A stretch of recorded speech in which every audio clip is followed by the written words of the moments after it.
to talk to me or to listen to me, but I think it's a great pleasure to welcome Carl Safina. Before I give him the word or the place, I would like to say that the reason why these talks happen is thanks to the De La Pietra families, who are the ones who really provide all the support financially and otherwise. So although they're not here, I think you should be aware of the fact that these families are really providing these talks for the public, for the high school students, and also sometimes also for technical talks in the various departments. Now, Carl Safina is one of these world-acclaimed persons who's been a great expert in ecology and one of the great conservationists. He has written many, many books. You can see some of them outside. Today he's going to be talking mostly about Beyond Words, his last one. And if you look at YouTube or Google and so on, you can see, for example, a series of 7 or 10 chapters on PBS about the oceans and how to conserve them. So without further ado, please, Carl. Great.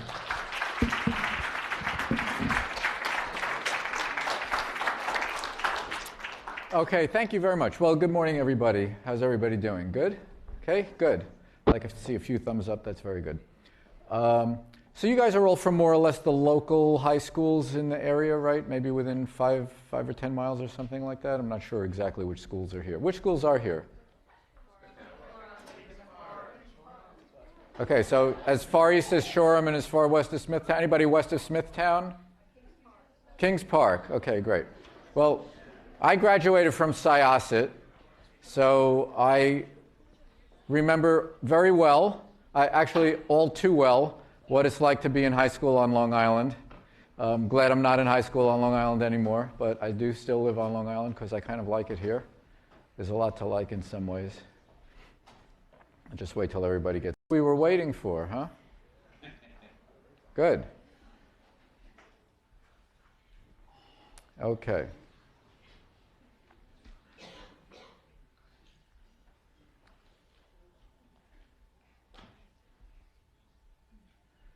So when I was in high school, I always knew I loved animals, among a couple of other things. I loved animals, and I loved certain kinds of music, especially jazz. Those are my two loves in high school. I also loved being near the shore. I also used to really love going fishing, and I still do, actually. But I had no idea what I would ever do with animals, really, because I didn't know anything about could you ever make a living that had anything much to do with wild animals. I was really interested in wild animals, and I was interested in what life is like for wild animals, what do they do, why do they do those things. To me, those were all really interesting, but I didn't know anything about any careers in that area at all. It just seemed like people who worked with animals that I knew about, they were either veterinarians or I knew about farmers. I didn't really even know any farmers, but I somehow found a different path, and we're going to talk a little bit about that today. But we're going to start by answering really one question. Actually, we're not going to just start by answering this question. We're going to ask this question. We're going to spend the whole hour trying to answer it. And the question is one that I bet some of you have asked yourselves, or maybe ask yourself in your families all the time. And the question is, does my dog really love me, or does she just want a treat? Anybody ever asked that question? You're faced with that dog, your little pal, and you want to know really what is going on in those little heads. Is there any way to know what's going on in those little heads? Well, do they really love us? I think, it's so easy to see what's going on in those furry little heads, right? Isn't it just easy to see that, yes, of course, they love us. But you know what? Maybe it's not easy to see. Maybe there's no way to know. Maybe they really have demonic thoughts going on in those little heads. Maybe they have no thoughts at all going on in those heads. Maybe they only want a treat. Well, that's what we're going to try to answer. But I would say, to start out with, well, something's going on in those furry little heads. I really don't think nothing is happening, but how could you possibly tell what it is? Well, first of all, I think that the starting point for most of us is the wrong question. If the starting point for most of us is the question, do you love me? That's really a question about me. If you ever want to know about somebody, do you love me? That's not a question about them. That's a question about me. Me and my insecurity. Because we all want to be loved. So we want to know, are we loved? That's a question about me. So if we're going to understand anything about other people or other kinds of animals, we need a different question. And I had to think about what should the question be. And I came up with this one. Who are you? Who are you is a very different question than, do you love me? That's a question about them. Now maybe we can get somewhere. Let's see. There are capacities of the human mind. We know all about these capacities because we all have them. But the question is, are these capacities of only the human mind? What are these other huge brains that share our planet? What are they doing? What are those brains for? What are they experiencing? Is there any way to know? Are they experiencing nothing at all, as some people have said? And if that's not true, then how could we possibly know? For a long time in science, people said there's no way to know what's going on in the mind of another creature, no way to know at all.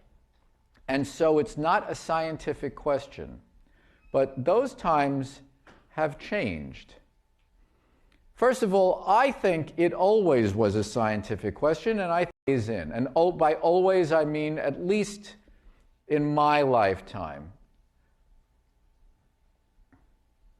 The ways in are, you can look at brains, you can consider evolution, which is the underlying principle of all of how life works, and you can just watch what they do. So those right away are three different types of doors in. This is Joyce Poole. She's a famous elephant researcher. That is obviously a jellyfish, not an elephant. And the reason that I have her there, right after an elephant slide, her there with a jellyfish, is that in the history of life on Earth, jellyfish had the first nerve cells. And then jellyfish gave rise to chordates, and chordates gave rise to vertebrates, and vertebrates came out of the ocean, and they built high schools and auditoriums. And that's why we're all here today. That's the whole history of everything. I'm leaving a few things out because we have to get going. Can't go. But it's still true that a nerve cell is basically the same thing. Whether the nerve cell is in a jellyfish, or a frog, or a crayfish, or a chimpanzee, or a dog, or your head, a nerve cell is basically a nerve cell. So let's think about nerve cells in something that we might think is a simpler animal like a crayfish. What does it mean if a crayfish has nerve cells that are exactly the same as the ones in our brain? What does that tell you about their experience of the world? I don't think it tells you much. It may tell you really nothing at all. Okay, so what about the other thing? Watch what they do. It turns out that if you have crayfish in a tank, in a lab, and you give them, every time they come out from under their cover and they want to look for food, you put a little electric shock in the water, it turns out that they kind of quickly develop what looks like an anxiety disorder, or at the very least, they just look like they're afraid to come out. They stop coming out, they hide all the time. But if you put into the water the same kind of drug that is used to treat anxiety in humans, the crayfish relaxes and comes out and starts exploring again. So that's pretty interesting, and it kind of suggests that they have an experience of anxiety that is similar to a human basic experience of anxiety. Now, how do we honor the possibility that crayfish could be made to feel anxiety? We boil them by the thousands. Octopuses are mollusks. They're not even vertebrates. They're in the same phylum as clams and oysters, but They can use tools as well as can apes, and octopuses can recognize different individual people. They know who's a new person. So how do we honor the ape-like intelligence of this incredible mollusk? We boil them also. On reefs, there are fish called groupers. And it turns out that groupers sometimes chase a fish that they want to eat into a crevice in the coral or in some piles of rocks. And if they do, and the fish is in there hiding, the grouper will sometimes go to where it knows that a moray eel is sleeping, and it has a way of signaling to the moray eel, follow me. And the moray eel understands that signal. And often the moray will follow the grouper, and the grouper will go to where the fish is hiding, and then it will say, the fish is right here. So these two species are now communicating, and they're hunting together. They're cooperating. Something quite unusual in animals. And the moray eel will go in, and sometimes the moray eel will get the fish, and sometimes the fish will bolt, and the grouper will get the fish.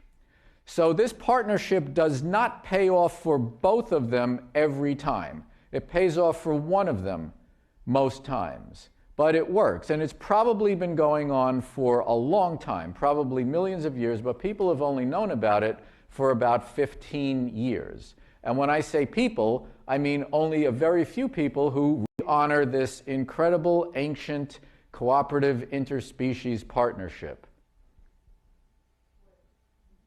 Not boiled, no. Fried this time. Well, a pattern is developing, and this pattern is showing a lot more about our minds than it is showing about their minds. What is this pattern showing about our minds? That we don't really care too much about them. We don't really think about them too much, and we don't really consider anything about how they might experience the world or whether they feel like staying alive. These are sea otters. Probably most of you recognize that these are otters. Most people think otters are very cute because otters are very cute. And we're here, you're all here because you're in school. School is about teaching. Teaching is about when one individual stops doing what they're doing and they take time away from what they're doing to show you or show another individual how to do something. Chimpanzees do not teach. Chimpanzees learn a lot by watching, but they don't teach. But sea otters do teach. Killer whales teach. They do a lot of teaching, and killer whales share almost everything they catch with their family members. So, okay, let's look at brains for a minute. If you look at a mouse brain and a human brain side by side, what you see is that a mouse has kind of a basic mammalian brain, and a human has kind of an elaborated mammal brain. Okay, we both have mammal brains. Our brain is a little bit more complicated because we have evolved a more complicated brain over a long time through lots of steps. If you look at a human brain on the top and a chimpanzee brain on the bottom, they look a lot more similar to one another, but our brain is quite a bit bigger than a chimpanzee brain. And it's a good thing our brain is bigger because we are also the most insecure of all the apes. But, that's a dolphin. It's got a much bigger brain than we have, and it's actually a lot more complicated looking. So what does that tell us? Does that tell us that a dolphin is more intelligent than a human being? I don't know. It doesn't tell us that. It's possible a dolphin is more intelligent than a human being, but it's also possible that their brain is so big and complicated because they have sonar, and processing those very minute sounds with such precision requires a lot of processing power, and that may be why the dolphin brain looks the way it does. We can't really tell for certain. We can see brains. We've been looking at some, but we cannot see minds. However, we can see the working of minds in the logic of behaviors. So if you look at what they do and ask yourself, does it make sense? If it makes sense, it shows that there is a mind working. So if you look at what these elephants are doing, you make sense of what they're doing exactly the way they make sense of what they're doing. Nobody looks at this picture and thinks, oh, the big ones just stomped the little ones to death, and that's why it looks like that. No, because that's not exactly what happened at all. What happened is what you see immediately. The elephants have chosen a patch of shade under the palm trees to let their babies go asleep in the comfort of the shade and that loose sand there. And while the babies lie down and go to sleep, the adults doze and rest, but they never go completely off guard. They're facing out, they're touching each other, they're always a little bit alert to danger even when they're resting. And your mind makes sense of this scene exactly the way the elephants are making sense of exactly what they're doing, exactly why they're doing that. Why is that? Because our brains are pretty similar. We evolved our human brains and neighbors for a very long time, facing the same dangers. Lions and hyenas are dangerous to us, they're dangerous to them too. These elephants are not relaxed, they look alarmed. Why are they alarmed? What do elephants have to be alarmed about? Well, the world is a dangerous place, and it turns out that people have done experiments where they record human voices saying, look, there are some elephants. And they record those voices in our language, English, and in his language, Maasai. And if you play the human voices saying, look, there are some elephants in those two languages, you play them through speakers hidden in the bushes, where there's no scent and there's nothing to see, it's just the sound of human voices. When the elephants hear it in English, they don't do anything, they ignore it. Why is that? Because they hear English from tourists, and tourists never bother elephants. But when they hear Maasai, the elephants bunch up, and then they run away. They're afraid of Maasai people. Why are they afraid? Because Maasai people carry spears, just like he is doing. And when they bring their herds, their goats and their cattle to water holes, if there are elephants there, they get into confrontations, they try to chase the elephants away, and sometimes they hurt elephants. So elephants are afraid. The elephants know the difference, not only that there are certain different kinds of animals like antelopes and leopards and human beings, they know that there are different kinds of human beings and that some of them are dangerous and others are not. They have been watching us much more carefully than we have been watching them. They know us better than we know them. If you're a mammal, basically what you have to do in life is pretty much the same thing, which is stay alive, find food, keep your babies alive. Basically, that's life for all of us. We just look a lot different on the outside, and the details of our lives vary. So on the outside, they are outfitted for hiking. Other mammals are outfitted for diving. On the inside, we are almost exactly the same. Whales, in their flippers, have exactly the same bones we have in our hands. They have 5 fingers in their flippers. That's how closely related we are. We think that they diverged from us a very, very long time ago, but timescales are kind of relative. We have all the same organs. We have all the same hormones. Our nervous systems are wired up the same way. We take care of our babies. They take care of their babies. They just happen to do it in the ocean. We happen to do it on land. So you see things that you easily recognize. When babies need help, there's help. When we're young, we're very curious about the world. We experience new things and we learn, and some of the learning is a little dangerous at times. We love the members of our family, and we show it. Affection is affection. Not just mammals, other animals as well. Dancing is dancing. They dance, we dance. And then we ask, but are they even conscious? That's a pretty strange question when so much is actually going on. Consciousness means that you experience something from your senses. If you ever get total anesthesia, it makes you unconscious. If you get hit in the head and you don't know anything for a little while, you're unconscious. Then you regain consciousness. If you can hear something, see something, feel anything, then you're conscious. So, yes, they are conscious, period. Sometimes people think that what makes us human is empathy. Empathy is the ability to feel with another, the ability to sense moods. If your friend comes in and they seem happy, you perk up. If your friend comes in and they seem very upset, you get very concerned. That's empathy. You match moods.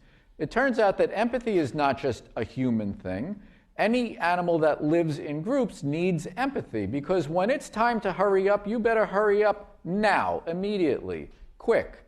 The oldest kind of empathy is called contagious. Fly away. It doesn't work for you to be standing there on the beach saying, hey, I wonder why everybody just left. Because whatever scared them is going to get you. So contagious fear is the oldest form of empathy, and it also operates every single day in the stock market, where almost everything that's done there is psychological and not logical, just psychological and emotional. So empathy is on a kind of a sliding scale. We match moods, that's basic empathy. If we understand moods that we're not matching, I call that sympathy. That's like saying, oh, I'm really sorry to hear that your grandmother passed away. It's not as upsetting to you because it's not your grandmother, you never met her, it's not your family, but you understand that it's upsetting to your friend, right? And then if you want to act on your sympathy, that is what I call compassion. This is not the emotional range of only human beings. Other animals feel it too, and human empathy is far from perfect because we round up empathic animals and we kill them and we eat them. And if you say, well, that's different because that's just eating other animals, and that's kind of natural for us to eat other animals. All right, well, let's just agree that that's true, but we don't treat each other very well either.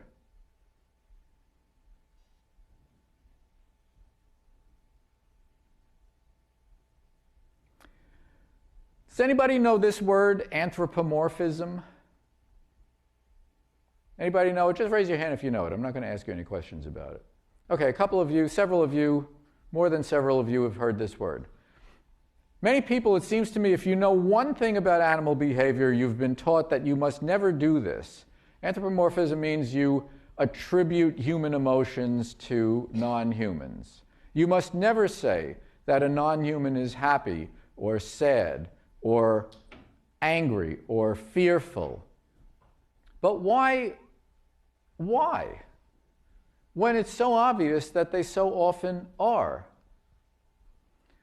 It's actually not scientific to say easily, oh, look, the lion is hungry, the dogs are exhausted, and then say, oh, the elephant, well, we don't know, well, we can't say that the elephant is having fun, because elephants, they can't, well, we don't know if they could have fun. Well, that's not really very scientific to just say that the basic urges, yeah, of course, hunger, sure, exhaustion, sure, but fun? Oh, I don't think so. Well, obviously they are having fun. You need to feel good to want to stay alive. It's a very basic thing. So when my book Beyond Words, which is mainly what we're talking about today, when it first came out, I was getting some interviews, and a reporter on the phone said to me, okay, you're telling me all this stuff, but how do you really know that other animals can think and feel? And I thought, wow, I thought I was doing such a good job explaining it, and I guess I'm not doing such a good job explaining it, but how do I really know? Let me see, what example can I think of? And I happened to just notice that my puppy was right on the floor there. Well, when my pup comes over to me and she rolls over on her back like that, first of all, that's something she only does to me or my wife. She doesn't do that to the sofa. She doesn't go to the dining room table and roll over on her back. She comes to me. Why? Because she knows we are family. And I trust him 100%. And I know that if I go over to him and roll over on my back, he will understand what I'm asking him for. Because I've just had a thought. And my thought is, I'd like my belly rubbed. So I'm going to get my belly rubbed. I'm going to go over to Carl and I'm going to ask him to rub my belly. And I know he knows what I'm going to ask for, and I know he knows how to do it because he does it all the time. And I know that it's going to feel good. So she's had a thought, I want my belly rubbed, and she has had a feeling. It feels nice. And if you think that's not scientific enough, it turns out that people have now trained dogs to go into MRI machines where they can watch their brains when they cue the dogs about things that the dogs seem to like things like treats, things like their owner's voice. And when the dog gets a cue about something they like, parts of their brain light up that are the same parts of their brain that light as the parts of our brain that light up when we are cued or thinking about things that give us pleasure to think about. You can put little wires in the brain of a rat or a cat, and during their sleep you can watch their dreams. So this is now a very scientific field. We can actually see what's going on literally in the minds of other species. But still, when we see other animals, we never see them as individuals. We just say, oh, there are some wolves, there are some elephants, there are some killer whales. That's a picture of killer whales. Well, that's not how the killer whales see themselves. These are members of a family group living in Washington State, well, off the waters of Washington State. It's called the J-pod, and that one with the tall fin, that's a male. And he was 36 years old when I took that picture, and the one next to him is his sister, and she's 42 in that picture. They've been traveling around together in the ocean for decades, for much longer than you've been alive. They have traveled many thousands of miles. They recognize each other's voices. Where they live, you can't actually see as far as to the back of this auditorium. The water is not very visible. It's green, dark, murky water. But they can hear each other from 10 or 20 miles away. And they travel about 75 miles every single day, and for many decades they have stayed together and found each other whenever they were apart.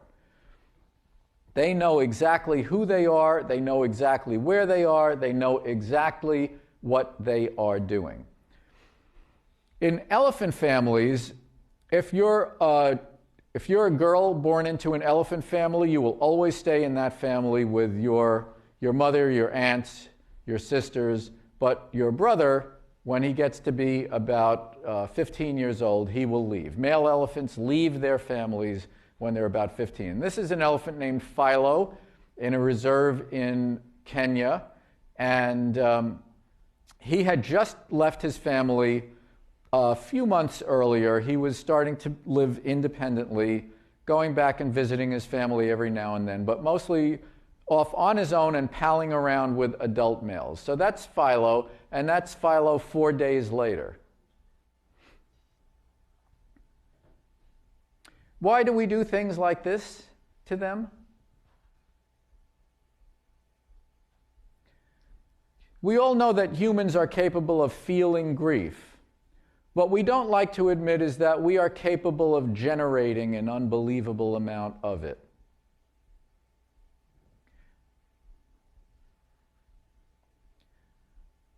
We do this because we want to carve their teeth. Why don't we wait for them to die?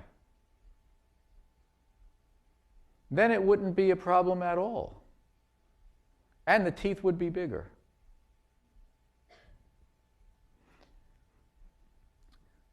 In Roman times, African elephants lived all the way from the Mediterranean Sea to the Cape of Good Hope. And when I was in high school and college, African elephants lived in gigantic areas of Central and East Africa. But now they live in much smaller areas, separated from one another, little tiny islands that are getting smaller and smaller in a shrinking sea of habitat. And that is the geometry of the greatest animal on land being driven to extinction in our time because we want to carve their teeth, teeth that they would still have if they simply died naturally of old age. We might think that in our country we take much better care of wildlife, but this is not necessarily the case. In all the wolves, and then 60 years later, after a huge fight, a fight that is still raging over whether there should be wolves or not wolves, they brought wolves back. They caught some wolves in Canada and brought them back and let them go in Yellowstone Park. And then a lot of people went to Yellowstone just to see the wolves. It's the best place in the world to see free-living wolves. But one day, about 5 years ago, wolves went from being fully protected anywhere in the United States to being completely unprotected anywhere outside of Yellowstone Park and a couple of other places. So when this family of wolves that was so used to being seen by people, so used to seeing people, as soon as they went right outside the park, people shot them. They shot the mother and they shot an uncle in that family. When you hear about wolves, you hear about a pack of wolves. A pack of wolves is just a nuclear family, just like the families we live in. It has a mom and a dad, and it has their children from several years. So after they get to be adults, which they get to be at about 4 years old, they leave their families, just like we leave our families usually when we get to be about 17, 18 years old. We usually leave. They do the same thing when they are adolescents, but a pack is just a nuclear family. So when the mother got shot and the uncle got shot and the father left seeming like he was looking for them, the whole family started to fall apart. This is the oldest sister in the family, and here 2 of her other sisters are attacking her because they are kicking her out of the family. They don't want her there anymore. They don't like the attention she was always getting. They don't like the idea that she's now the oldest. They don't want her. So there she is on the left getting kicked out of her family. I actually watched this happen myself, and that's her father wandering around trying to find his brother, trying to find his mate. He lost everything. He lost his hunting territory. He lost his hunting support. She was just about the age where she would have left anyway. So what I thought was, well, this is really terrible and it's really weird, but she's going to be okay. I think he's doomed. I think he's going to die. Because at his age, going into winter with nobody to help him hunt, that seems impossible.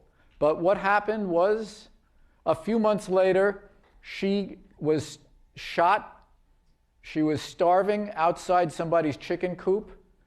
She was killed. He managed somehow to survive. No one thought he would survive. And now he's got another hunting territory, another mate, and Last year they had pups, so I hope this year they have pups again. So why am I telling you those details? Just to show you that these are not just wolves with a label or a number like, 6 wolves. These are creatures with lives. They're lives that they try very hard to hold on to. They want to live just like we want to live. And they try very hard every day to just simply stay alive. Life matters to them. We hurt them so much, I sometimes wonder why it is that they don't hurt us any more than they do. Killer whales are capable of some pretty awesome feats of hunting, and this particular one had just finished eating part of a gray whale that he and several other companions killed.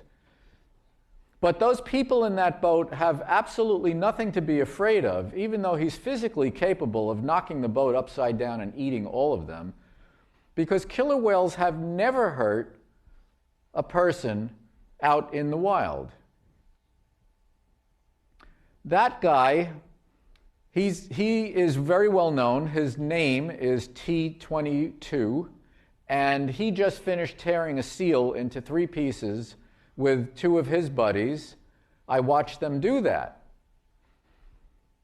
But those people have nothing to worry about because no killer whale in the wild has ever hurt anybody. So even though those people weigh about as much each as a seal, that's pretty weird to me.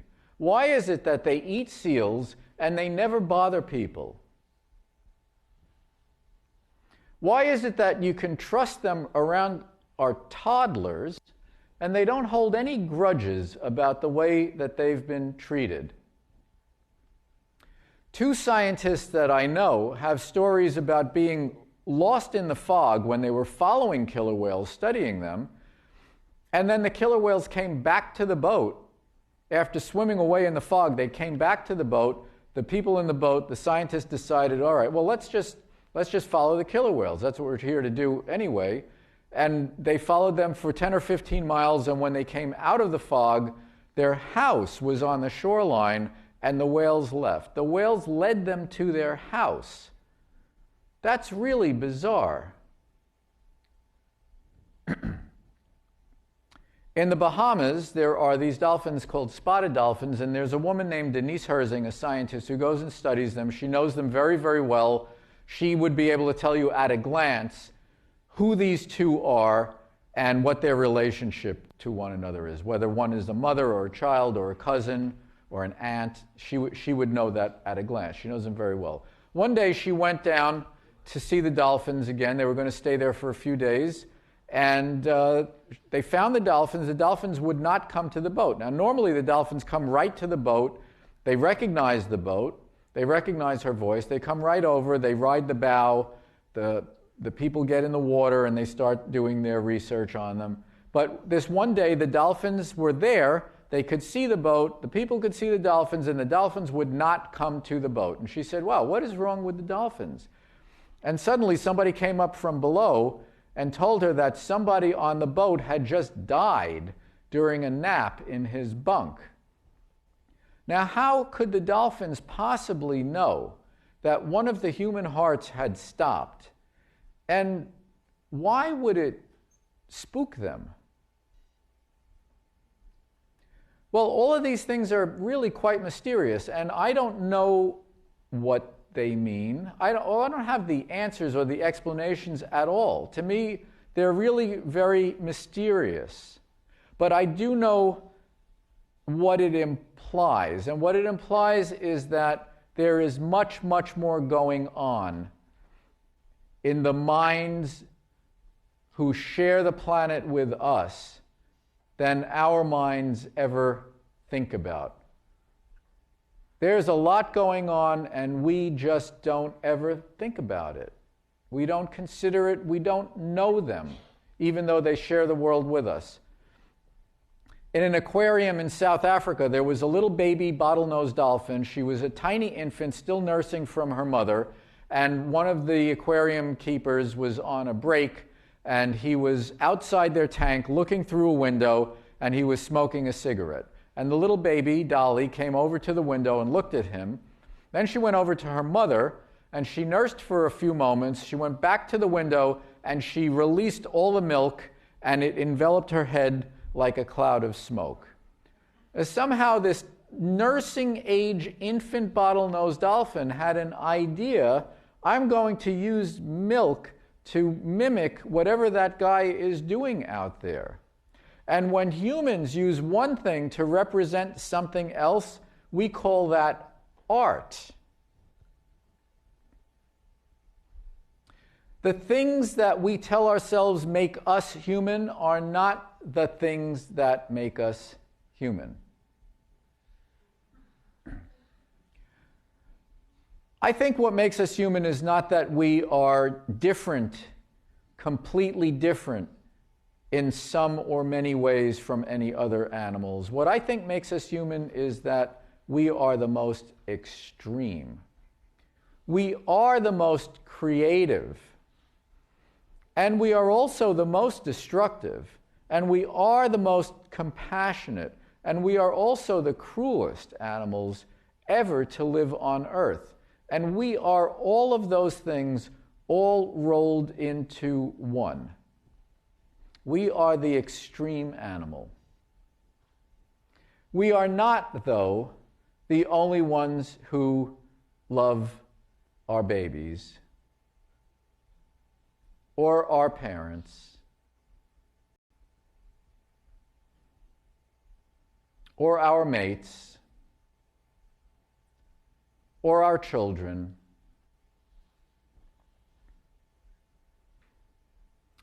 Albatrosses live in the most distant island, well, they nest on the most distant islands in the world, way out in the middle of the oceans.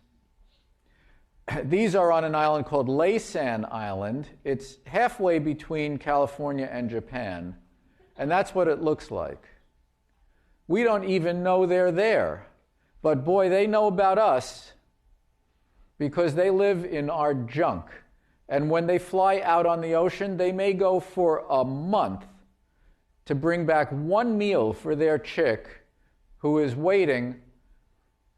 And that meal now contains things like the screw top to a peanut butter jar. Those chicks take about 5 months before they're big enough to fly. That one is getting close. This one almost made it and died, and it was packed with red cigarette lighters.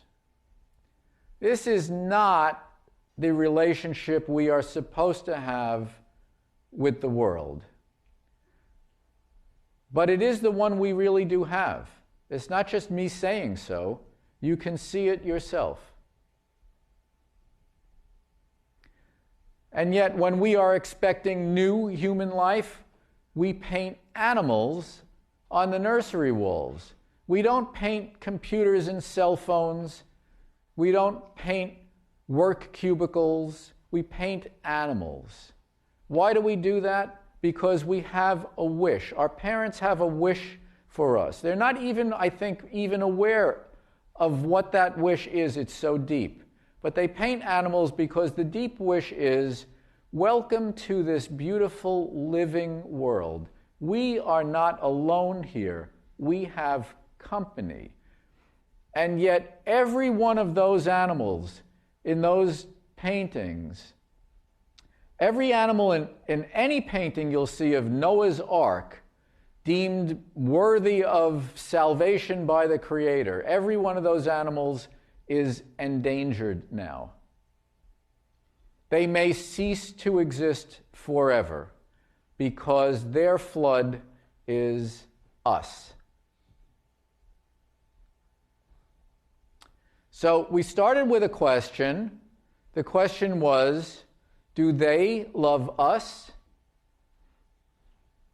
And we're going to end by inverting that question and asking, are we capable?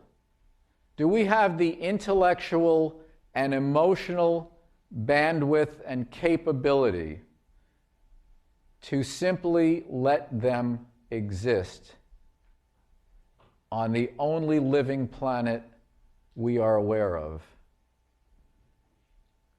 Do we have what it takes to simply let them exist?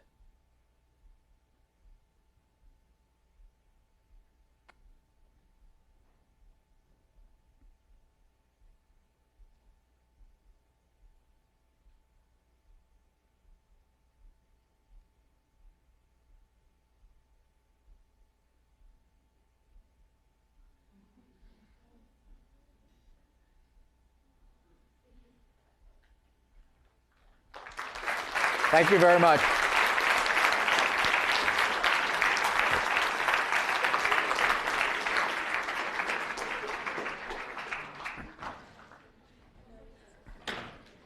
You have any questions or comments?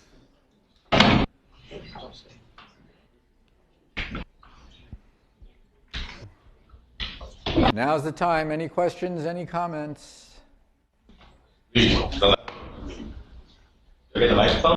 You're going to get the microphone, yes. Your voice is going to get very big very soon. Hey, how you doing? Good. So in your lecture, you said that we should be using anthropomorphism or whatever the hell that was called. I'm not sure I put it exactly that way. As a way to interpret animals' feelings. Yeah. I'd like to ask, what's your rationale on using that? Well, the anthropomorphism is attributing human thoughts and emotions to other creatures. So, based on everything I just told you, if a dog seems happy, it's very reasonable to, or in pain, it's very reasonable to believe that that is what the dog is experiencing. It may be that this seems so obvious to you that it doesn't even make any sense. But literally for centuries, a gigantic debate has raged with some people on one side insisting that either there's absolutely no way to know what the dog feels at all, or insisting that even though you can't know what the dog feels, we know that they cannot feel anything. That's not a logical statement, but that is the statement that has been advanced by people, by certain philosophers, literally for centuries. It doesn't make sense. It's against everything that we know about their nervous systems, their hormonal systems, their behavior, the fact that they don't act happy when they're about to get killed by a lion. They act afraid when they're about to get killed by a lion. So what they're doing is completely logical and makes sense, right? So that's the rationale. Yes? Let's wait for the mic. We're doing mics today. I currently have a golden retriever named Bachi, and every time I hug my husband, he starts to growl. Or if I hug my daughter, he also starts to growl. Is it possible that they feel jealous? Yes, I think it's very possible that dogs often feel jealous, and there are some animals that do feel a lot of jealousy. Parrots feel a lot of jealousy and act that way. Most dogs feel a little jealousy and act that way. Like our dogs don't do that if humans are very demonstrative, but they want to get in on it. Right. If the people start hugging, the dogs come over, they want some. If I start hugging one dog, one of the other dogs comes and sort of pushes him out of the way. She wants all of it. Yeah. Anybody else? Have a hand all the way over there. Getting some exercise.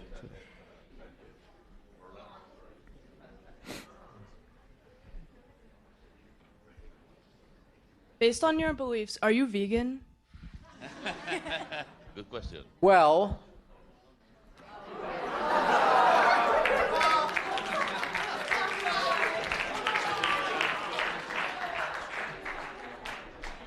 no one has ever asked me such an impertinent question ever before, and I'm so just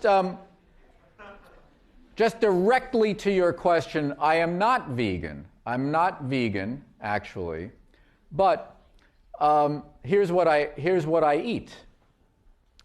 I don't ever order meat from farmed animals.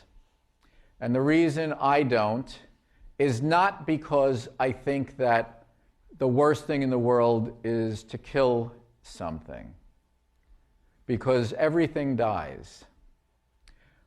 The reason I don't is because they are made to live so incredibly miserably. That's why I don't. I object to how they live more than I object to that they die. Okay? So that's one thing. I do still go fishing.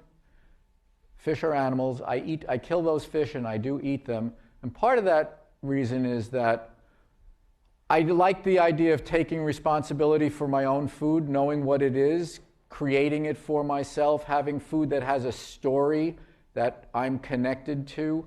When you go to the supermarket, your food is completely anonymous, first of all. The other thing is, if I take one fish out of the ocean myself with a method that I know what I'm using, I'm not also killing seabirds and sea turtles and dolphins like some commercial fishing does. If I take one fish out of the ocean, it does not reduce the ability of the ocean to create more fish. But any farm reduces the ability of that farm plot, even if it's an organic farm. It can't grow anything else except what's being grown by people. It used to grow other animals, it used to grow wild plants, it used to be much more of a living thing. So you can't be perfect eating anything. There is no perfect thing to eat. So part of my compromise with imperfection is I do go fishing, I do go clamming. Those are animals. That makes me not vegan. Also, I don't really go to somebody's home and what they've made is meat. I usually just eat it. I grew up eating meat. It's not a weird thing to me at all. If it's just there, I usually just eat it. But a lot of people know that I usually don't eat it. So a lot of people invite me and say, you know, we were thinking of making roast beef today, but because you're coming, we're going to have pasta. And that's their way of letting me know that I can relax more and that they respect me and my respect for other living things. Okay? What else does it say here? There's what I call the hypocrite test, which is, would you eat something that you would refuse to kill? I think if you would refuse to kill it, you shouldn't eat it, because I think being a hypocrite is bad. Now, sometimes when I say this to people, they say, oh yes, of course. That makes perfect sense. I would never kill a pig, so I should never eat pork or bacon. That makes perfect sense. And other people think, that doesn't make any sense at all. I don't want to kill it, that's why I buy it. To me, that's being a hypocrite. To them, it's just, it's just like avoiding something unpleasant, and to them, that makes perfect sense. I think organic matters. We are drenching the world in pesticides, and a tremendous number of things are disappearing. When I was a kid, if you went down to the beach in the fall, you could see thousands and thousands of migrating monarch butterflies. They are dwindling, and they are just one of many, many things that are dwindling because of all the pesticides that we are drenching the place with. So buying organic is usually a lot better. It's also healthier for us. It also costs more money usually. Trying to have more of a relationship with food, trying to go to farmers markets, buying locally, buying things that are in season, having some sense of the rhythm of nature and the growing season helps you have a better relationship with your food. Try to meet some farmers. We have farmers markets in different places on Long Island. There's a farmers market on North Country Road on Fridays, just here in Setauket. You can get a little closer to the production. Cruelty matters. Most animals are raised terribly cruelly, as I mentioned. That's the main reason that I don't. And sustainability matters. There are some kinds of things, like certain kinds of fish are a lot more sustainable than other kinds of fish. If you eat something like herring, let's say herring, there are millions of herring. The way they catch them isn't so bad compared to something like sharks or tuna, where the way that they catch them, they often catch seabirds or sea turtles. There's not that many of them to begin with because they're big and they're at the top of the food chain. It's why we don't eat lions and tigers, because things at the top of the food chain are rare. All right, so all of these things matter to me, so that's what I eat. Any other questions? Thank you for asking that question.